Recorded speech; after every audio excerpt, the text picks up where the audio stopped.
안녕하세요. 친환경 산업 정보를 심플하게 전해드리는 심플에코입니다. 이번 영상에서는 타이거 차종 관련 소식 업데이트 및 개인적인 복귀 해볼 텐데요. 매매 추천 아니니 지나친 비방은 말아주시길 부탁드립니다. 먼저 어제 7월 5일이죠.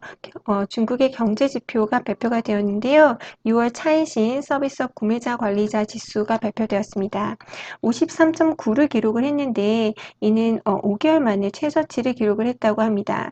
그래서 알아두실 점은 이제 PMI 지수라고 해서 서비스업 관련된 부분 또 제조업 관련된 부분 종사하신 분들에게 그 향후 경기가 어떻게 될 것 같아? 라는 식으로 물어보는 지수인데요. 50 이상이면 경기 확장을 또 50 이하면 경기 위축을 뜻한다고 보시면 됩니다. 그래서 서비스업 지수 같은 경우는 아직은 50 이상이긴 하지만 이제 문제는 전월 대비 꺾였고 또 5개월 만에 최저치를 기록을 하면서 이제 지수가 하락을 하고 있다라는 점이고 지난주에 발표됐던 제조업 PMI 지수 역시 50.5를 기록을 했어요. 그래서 50.9 대비 소폭 하락했기 때문에 제조업단, 서비스단에서 지금 현재 산업에 종사하시는 분들은 경기 전망을 조금은 어둡게 하고 있다라고 보시면 됩니다. 뉴스를 전하면서 이제 블룸버그에서는 중국 경기 회복의 핵심 동력인 서비스업 성장이 둔화되고 있음을 나타냈다라고 5일자로 보도를 했는데요. 그러면서 동시에 짚었던 지표가 바로 청년 실업률입니다. 제가 이전 영상에서도 좀 다루었던 지표이긴 한데 현재 그 16세에서 24세를 뜻하는 청년 실업률이 중국에서 20.5%로 역대 최고치를 기록을 하고 있다고 합니다. 그래서 중국의 현재 경기 회복이 조금 더디다라는 부분 짚어봤고요. 다음은 위안화 부분인데요. 달러 대비 위안화 약세가 지속되고 있습니다. 이 역시 제가 이전 영상에서 왜 위안화 약세가 좋지 않는지 설명해 드렸었는데 현재 위안화는 5월 17일을 기점으로 해서 올해 첫 달러당 7위안을 돌파를 했고 그 뒤로도 꾸준히 상승을 하고 있습니다. 그래서 위안화가 이렇게 상승을 하고 있다는 뜻은 달러 대비 위안화가 약세라는 뜻인데요. 우리나라도 환율이 1,300원 이상이면 우리나라가 원화가 더 약세라고 여겨지잖아요. 그래서 포치라고 해서 당국 입장에서는 7위안을 넘지 않도록 좀 조절을 하고 있는데 이미 7위안을 넘어섰고 기조가 지금 유지되고 있다라고 보시면 되고 이렇게 위안화 가치가 하락을 한다는 점은 곧 해외에서 투자한 투자가들이 해당 주가나 자산의 가격이 하락하지 않는다고 하더라도 그 가치가 하락하게 되는 셈이기 때문에 투자 자금이 빠져나갈 수 있게 됩니다. 그런데다가 더욱이 중국 정부가 현재 경제 회복이 더뎌지는 것을 방지하기 위해서 글로벌 추세와는 달리 좀 저금리 기조를 펼치고 있기 때문에 이 당분간 달러 대비 위안화 약세는 지속될 것으로 전망되고 있습니다. 다음은 보다 직접적인 데이터, 중국의 그 신에너지 차량 판매량 짚어볼 텐데요. 6월 판매량이고 중국에서는 이제 NEV라고 해서 뉴 에너지 비어클에서 신에너지차, 그래서 하이브리드와 그 전기차를 포함해서 데이터를 발표를 하고 있습니다. 그래서 6월 판매량은 74만 대로 전월 대비 10% 상승했고 전년 동기 대비 30% 상승한 수치입니다. 하지만 그 상승폭은 전월 대비해서는 조금 줄었어요. 그래서 비교해 보시면 5월 같은 경우는 2022년 5월 대비 더 큰 폭으로 상승을 했고 6월 같은 경우에는 전년 동기 대비해서는 그 상승폭이 조금은 둔화됐다라고 보시면 됩니다. 이제 6월이 끝났기 때문에 이제 상반기 데이터도 집계가 되었는데요. 상반기 350만 대 신에너지 차량이 판매가 되었고 이는 전년 동기 대비 44% 증가한 수치라고 합니다. 그래서 올해 2023년 신에너지차 판매량 예측치는 850만 대로 예상을 하고 있고 그렇게 되면 신차에서 신에너지차가 차지하는 그 점유율은 36%까지 올라올 것으로 예상을 하고 있습니다. 참고로 미국은 아직 10%가 되지 않기 때문에 그 성장성은 미국이 더 크다라는 부분은 이미 이전 영상에서 여러 차례 말씀을 드렸고요. 여기서 짚어드릴 점은 4월 달에는 되게 큰 폭으로 상승을 했어요. 전년 동기 대비. 5월도 그랬고 그렇기 때문에 6월에는 그 상승폭이 점점 둔하고 있다라는 점 또 짚어드리고 싶습니다. 다음은 테슬라와 비아디 판매량 데이터를 살펴볼 텐데요. 먼저 알아두실 점은 여기 BEV 세일즈라고 되어 있는데 이 부분이 이제 순수 전기차 판매량 데이터만 집계했다는 부분입니다. 그래서 전기차 부분에서는 여전히 테슬라가 리드하고 있다라고 살펴보시면 되고 이제 비아디 같은 경우에는 하이브리드 차량까지 판매를 하기 때문에 이제 하이브리드 차량까지 판매한 수치로 따져본다면 비아디가 더 역대 최고대이긴 하지만 아직 그 전기차에서는 테슬라가 압도적이다라고 보시면 됩니다. 2분기 데이터가 발표가 되었죠. 테슬라 2분기 인도량은 46만 6천 대 정도로 보시면 되고 비아디 같은 경우는 합쳐서는 70만 대이지만 그 전기 차량만 봤을 때는 약 35만 대다라고 보시면 됩니다. 하지만 어찌됐든 두 기업 모두 2분기 판매량이 역대 최대다라고 보시면 되고 경기 침체 우려설에도 불구하고 두 기업 모두 이제 역대 최대 판매량을 기록을 하고 있다라는 점 짚어드리고 싶습니다. 관련해서 워렌 버핏의 비아디 추가 매도 소식도 나왔는데요. 6월 26일자 보도 기사였는데 6월 19일 날 버크셔 해서웨이는 비아디 지분을 대략 또 200만 주 이상 매도를 하면서 지분율이 8.98%로 감소를 했습니다. 그래서 제가 이전 영상에서 워렌 버핏과 찰리 먼거의 전기차 EV 시장에 대한 의견 좀 다루었었기 때문에 궁금하신 분들은 이전 영상 좀 참고하시면 좋을 것 같고요.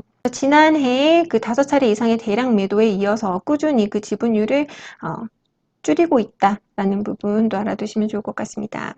자, 이제 타이거 차전 ETF의 구성 종목, 그 다음에 수익률 조금 알아볼 텐데요. 7월 5일자 어제 기준으로 봤을 때 여전히 비아디 그리고 CATL, 션전 이노방스가 8% 이상씩 좀 가장 많이 담겨져 있는 편이고 강펑 리튬 그리고 EVE 에너지들이 5, 6%씩 담겨져 있습니다. 영상에서 타이거 차전 ETF 구성 종목이 변경됐습니다. 알리면서 이전 대비 구성 종목이 좀 많아졌기 때문에 오히려 이 비아디나 CATL 같은 주 종목들의 비중은 줄어들었다 언급을 해드렸죠. 그래서 약 8% 정도씩 담겨져 있다라고 보시면 되는데 최근 일주일간의 수익률은 나쁘지 않습니다. 하지만 이제 1년치 수익률을 제가 하나씩 좀 점검을 해봤는데요. 먼저 비아디 같은 경우 1년 수익률 마이너스 17.58%고 CATL 마이너스 21.56%, 그 다음에 강펀 리튬 같은 경우는 45.63% 마이너스 기록을 하고 있고요.